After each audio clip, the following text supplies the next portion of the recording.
With the show over and the promise of bringing you guys more builds on the channel, I figured now would be a great time to jump in with this bass drum and snare from the marching band lot that I had recently scored off of Marketplace. The wraps are trashed, everything needs a good deep cleaning, and I'm pretty sure there's going to be some broken things on here. So in an attempt to save these and give them a permanent home here on the channel, I'm going to strip these things down and do my best to work some magic. I have my work cut out for me, but this only being 2 drums rather than a whole kit, it should be a breeze. With it being the smaller of the 2 and the easiest to work with, I start with the snare drum, and as I do any other project, with a complete teardown so that I can fully inspect the shell inside and out, as well as any hardware and lugs they may come off of it. To make it a super simple job, and this is not needed, but a drill bit drum key comes in clutch. But it is a good idea to first loosen the tension rods with a regular drum key to ensure you don't waller out any threads that might be stuck.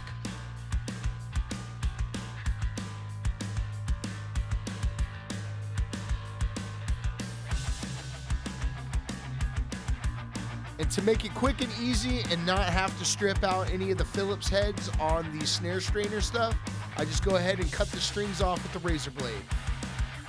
Also, anything that is coming off of this drum goes in a pile together, which will eventually go into a box or bag and be labeled so I know where everything came from.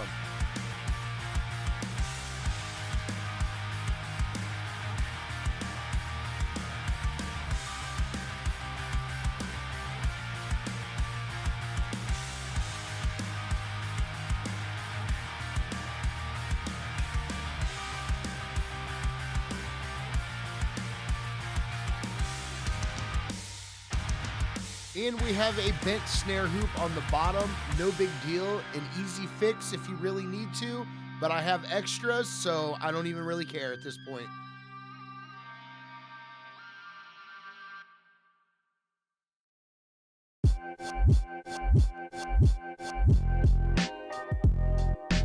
With the heads off, we can take a quick look inside, and at first glance, nothing seems to be cracked or broken or anything. Nothing on the bearing edges out of whack too much. Not anything a quick sanding couldn't fix anyways. So let's get to taking off the lugs. Out of all of them, I did find one lug that on the back where the screw goes in and the actual lug piece goes into the shell was cracked there. So we're gonna toss that one aside and replace it with the new one.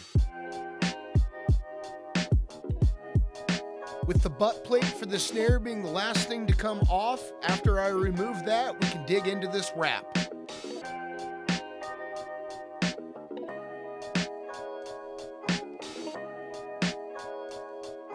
Busted, crusty, warped, and wrinkled, this wrap is absolutely no good. There's no fix in it, no trying to save it, so I'm gonna get it off and get it out of here.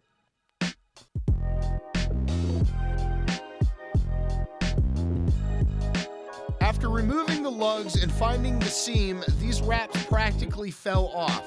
From the looks of it, they were a re-wrap job to begin with, and the previous glue that was on there before these was never cleaned properly, making for bad adhesion, which is good so these can come off easily, but it's going to be hell to clean up. Also, in an attempt to save the bad wrap job, somebody somewhere down the line put a shit ton of staples in this thing to hold it on, so now I gotta sit here and pry them apart carefully.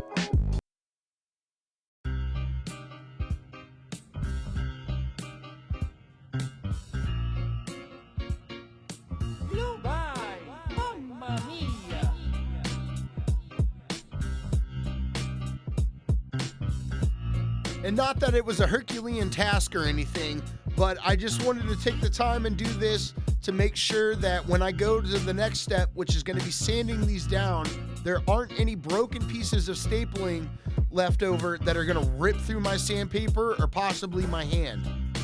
God only knows the amount of tetanus in this drum shell right now.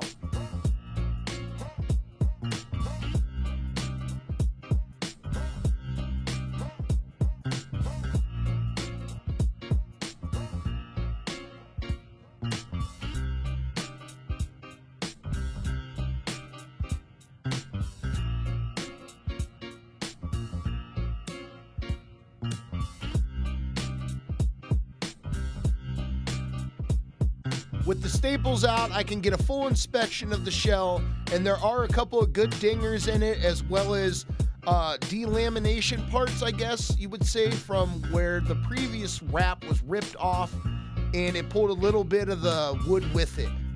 So I will address those gouges after I get the wrap glue off and can fill it with some wood filler. Now in this next step, I do take a heat gun and a razor blade and try to heat up the glue and scrape it off the best I can before using the sandpaper. And this is where I royally screwed up. I screwed up by not knowing what kind of glue this was, and not that I was worried about it catching on fire from the heat, but my God, the smell. This was definitely an animal hide glue of some sort, because it smelled like I had stored bodies in a cooler in this basement for months on end with no ventilation. It was so bad to the point where I put the heat gun down and closed up shop and left the house for the day. And at this point, I decided to ditch the heat gun and just sand the crap out of them. No matter how much I went through, I was gonna do it this way because the other way smelled horrific. I first chewed through the glue with the 80 grit, and then I finished up with, I believe, 220 grit I had. And then after I did all that and got the shells nice and smooth for the most part, I went ahead with a foam sanding block and ran it around the bearing edge just to clean those up without taking away too much material.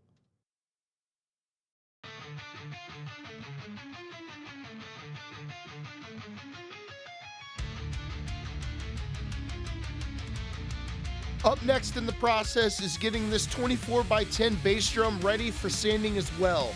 I first start by taking a flathead screwdriver and removing the tension rods with no problems, but once we got the heads off and got to the inside, that was a whole different story.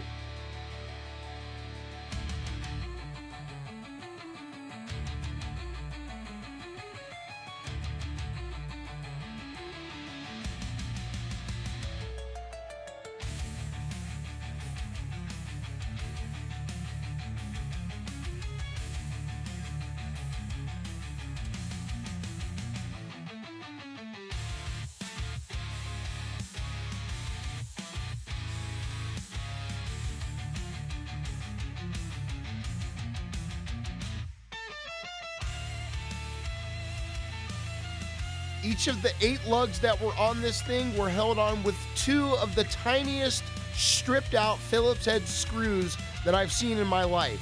So in order to get this out, I went with the aluminum foil method where you kind of cram it down and stick your bit in until you get some bite.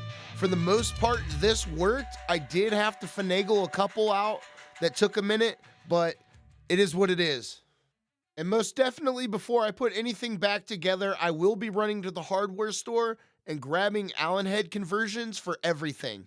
I also removed the extra harness hardware that was on the side of the bass drum there for the marching purposes.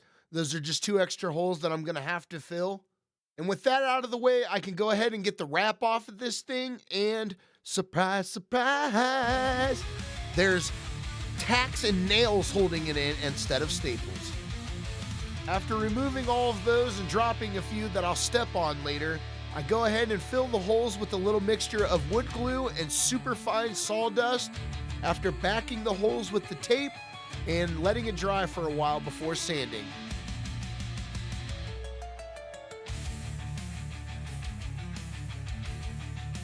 And just to keep down on costs of the project and using up what I had laying around, I just took some house paint with a roller and applied multiple coats to the shell after taping off everything with painter's tape. After letting that dry for a couple hours, I just took some clear enamel and sprayed over for a final seal.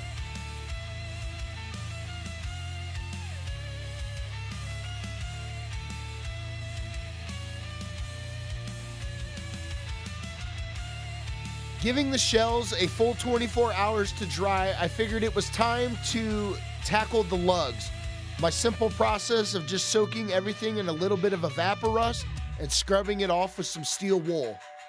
After soaking and scrubbing, it's one final rinse before letting them dry. And to speed that up, I use a heat gun before spraying them with a little bit of WD-40 or lubricant to help prevent flash rusting before I'm able to get them back onto the shelves.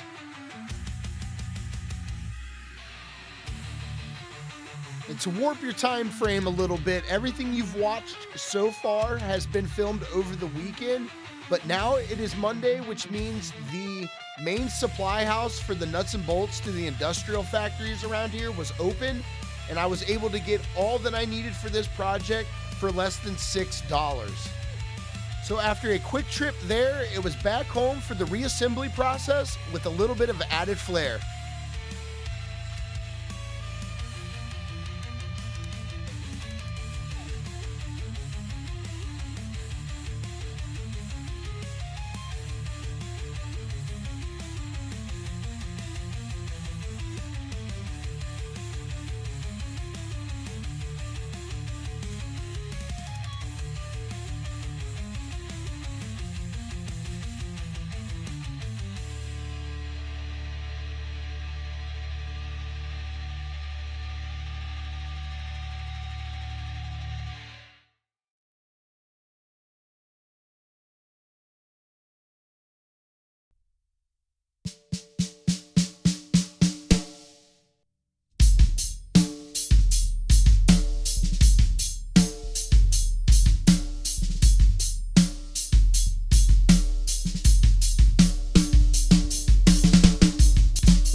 And there you have it, guys, a little before and after on what I am dubbing the marching kit.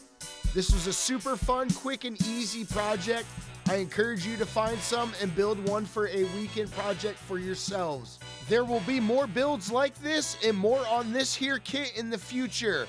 So until next time, thank you for watching, and drums, drums, drums.